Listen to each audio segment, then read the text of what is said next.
करदम जी तपस्या में बैठे थे तो मन में आया कि काश हमारा भी विवाह हो जाता। तो अब तक तपस्या भगवान को पाने के लिए कर रहे थे, अब तपस्या कर रहे कि मेरी शादी हो जाए। अब बैठ गए, भगवान प्रकट हुए जैसे सामने।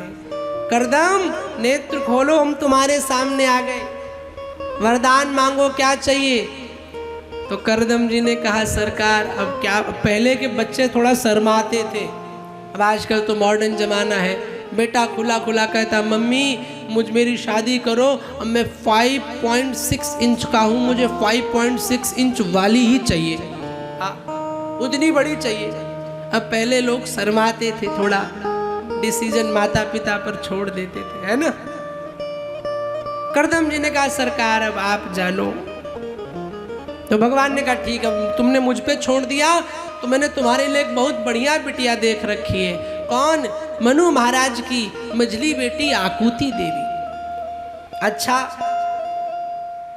लेकिन सरकार मेरी एक शर्त है। क्या? करदम जी ने कहा सरकार मैं विवाह तभी करूंगा जब आप मेरे जीवन में बेटे बनकर के आएंगे। आहा, मानो करदम ने अपने अंदर की बात कह दी।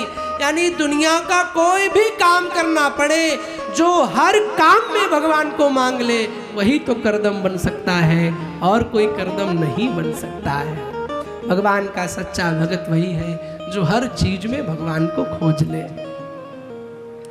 भगवान ने कहा ठीक है, ऐसा ही होगा। इधर देवी देवहूति का विवाह करदम जी के साथ तय कर दिया। देवहूति को बताया तक नहीं, शादी कर दी। शादी करके जैसे ससुराल जा रही थी तो माँ ने बगल में बुलाया और बिठा के समझाया, बेटी ससुराल में कोई ऐसा काम मत करना जिससे तुम्हारी शिकायत कभी लौट करके मेरे पास आए। भारत की माताओं, एक निवेदन आपसे भी करूंगा, अपनी बेटियों को गणित फिजिक्स केमिस्ट्री तो पढ़ाओ, अच्छी बात है, पर साथ में यह भी सिखाया करो कि ससुराल में ससुर की सेवा कैसे करनी है, ससुराल में सास की सेवा कैसे करनी है, ससुराल में पति की सेवा कैसे करनी है, देवर के साथ कैसे रहना है। जब ये सिखा दोगी तो तुम्हारी बेटी का कभी घर टूटने वाला नहीं है।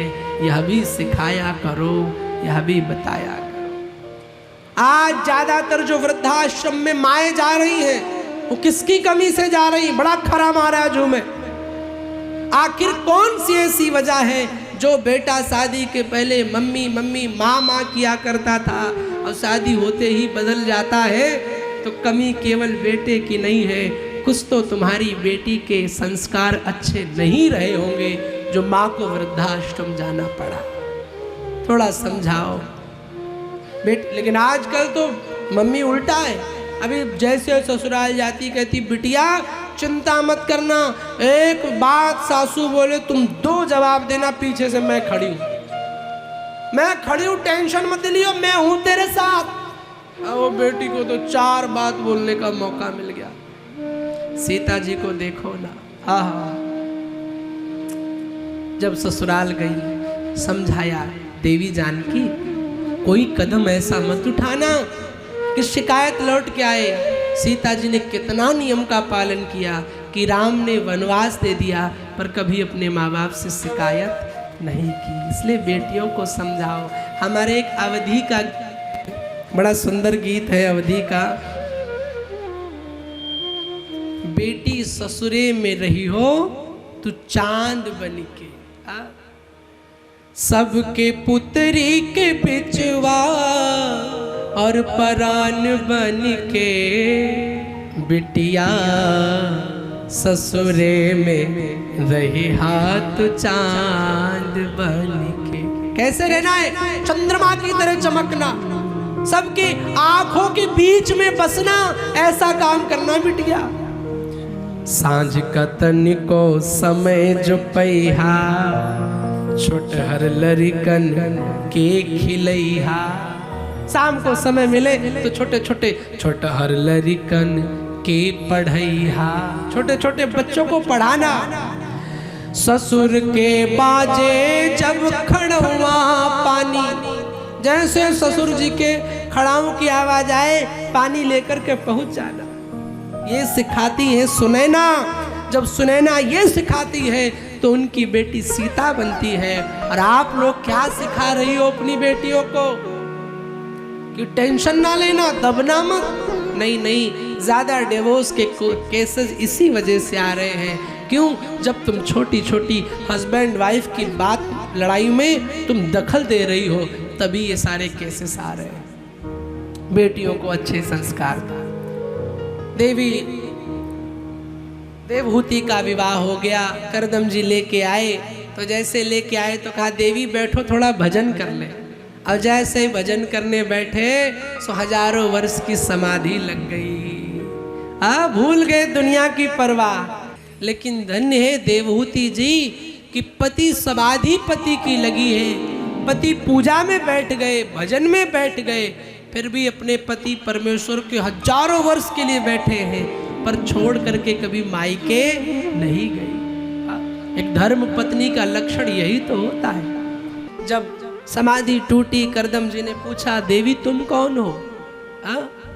अब सोचो 40 पति शादी करके लाए और छोड़ दे माई ससुराल में, खुद चला जाए विदेश और 10 साल बाद लौट के आए और आपसे पूछे हु आर यू, आप बताओ आपका क्या उस समय रिएक्शन होगा? आप ये तो ही ना कहोगे महाराज मैं आपकी पत्नी, उठाओगी बढ़िया वाला बेलन। अच्छा, शादी होते ही 10 साल के लिए चला गया, पहली बात तो पहले ही केस हो जाएंगे, अगर केस बच गए तो फिर बाद में उस पर बेलन वाला केस चलेगा। 10 साल बाद आया, पूछता है हु आर यू। पर देवी देवहूति कहती सरकार मैं मनु महाराज की बेटी हूँ, आपकी पत्नी हूँ, याद करो आप विवाह करके लाए थे। करदम प्रसन्न हो गए। एक सुंदर मुहूर्त में कामक नाम का विमान उत्पन्न किया और बढ़िया सुंदर घर बनाया, सुंदर भवन बनाया, सुंदर जलाशय बनाया, सरोवर बनाया, सब उसी विमान में प्रकट कर दिया और स्वयं डुबकी लगाई और खुद हो गए 20 साल के और देवहूति देवी हो गई 16 वर्ष की। करदम जी देवहूति के साथ पकड़ के विहार करने लगे। देवहूति का हाथ पकड़ा और 9 भगवान से क्या मांगा था कि एक बेटा होगा, आप बेटे बनकर के आओगे तब हम क्या करेंगे, तब हमारी जिंदगी सफल होगी। लेकिन एक बेटा तो हुआ नहीं, करदम जी के 9 कन्याएं हो गई। अब 9 कन्याएं हो गई, करदम जी चिंतित हो गए। घर छोड़ के जाने लगे, मैं नहीं रह पाऊंगा घर में। देवहूति जी ने समझाया सरकार जिम्मेदारियों को छोड़कर भगवान का भजन करने जाओगे तो ना भजन मिलेगा और ना ही इधर के रहोगे। तब भगवान 10वें संतान के रूप में साक्षात कपिल भगवान के रूप में देवहूति जी के घर पधारे। बोल कपिल भगवान की। देखिए इस कथा से भी कुछ शिक्षा मिलती है। क्या? करदम कौन है? करदम कौन? Who is the Kardam? Kardam केवल किताबों में नहीं है, आप भी करदम बन सकते हो। करदम वो है, कर माने इंद्रिय, दम माने दमन, जिसका अपनी इंद्रियों पर कंट्रोल हो वही करदम है।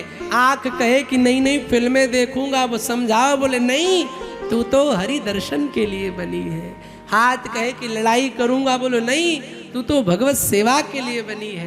पैर बोले क्लब जाएंगे, बोलो नहीं तुम तो कथा के लिए बनी हो। शीश बोले कि उधर जाके झुकेंगे, बोलो नहीं तुम तो मंदिर में झुकने के लिए बने हो। समझ जाओ आप करदम बन जाओगे। कथा कोई किताबों में नहीं, अपने जीवन में लागू किया करो। और शिवानंद की कथा सुनो तो खास कर ध्यान दिया करो, क्योंकि मैंने पहले दिन बताया था मैं धर्म और भक्ति को आपकी प्रैक्टिकल लाइफ से जोड़ने आया हूं, केवल श्रद्धा तक सीमित करने नहीं आया। और करदम बनोगे तो देवहूति के साथ शादी करनी पड़ेगी। देवहूति माने क्या होता है? देव माने देवता, हूति माने बुद्धि। अपनी बुद्धि को देवमय बनाना पड़ेगा, तब कपिल भगवान का अवतार आपके जीवन में होगा। लेकिन कपिल भगवान कब मिलेंगे? जब 9 कन्याएं आपके जीवन में आ जाएंगी। आपको 9 कन्याओं को जन्म देना पड़ेगा। अब आप कहोगे महाराज ये कौन सी बात कह दी? 9 कन्याएं, 9 कन्याओं का मतलब नवधा भक्ति। जब आपके जीवन में 9 प्रकार की भक्ति, कौन? श्रवणम कीर्तनम विष्णु स्मरणम पाद सेवनम अर्चनम वंदनम दास्यम सख्यम आत्मनिवेदनम। श्रवणम कीर्तनम विष्णु, कान से श्रवण, हाथों से ताली, दर्शन, वंदन, अर्चन। जब 9 प्रकार की भक्ति आपके जीवन में आ जाएगी, उस दिन भगवान कपिल आपके जीवन में प्रकट हो जाएंगे। कपिल भगवान का अवतार हुआ। करदम जी ने वैराग्य धारण कर लिया, घर छोड़ा नहीं, वैराग्य धारण किया। देखो, घर छोड़ना और वैराग्य लेना दोनों अलग चीजें हैं। वैराग्य का मतलब है कि संसार की चीजों से दूर हो जाना, यानी ये जरूरी नहीं जंगल जाओ, घर में रहकर ही वैराग्य धारण कर सकते हो। कब? घर में रहकर ही घर से दूर हो जाओ, सबसे बड़ा वैराग्य है। और वैराग्य धारण कर लिया, बाबा जी बन गए। और जब छोड़ा था घर तो 2 कमरे का था, और बाबा जी बने तो 10 कमरे का आश्रम बना लिया। बोलो, वैराग्य सच्चा हुआ? कोई फायदा हुआ? छोड़ा था तो 2 कमरे और बाबा बन गए तो 20 कमरे का आश्रम। ऐसा वैराग्य धारण करने से कोई फायदा नहीं। भगवान करदम ने वैराग्य धारण किया। उसके बाद में कपिल भगवान ने अपनी माँ देवहूति को शांक शास्त्र का उपदेश दिया। देवहूति ने अपने पुत्र में ही गुरु देख करके अपने जीवन को धन्य किया।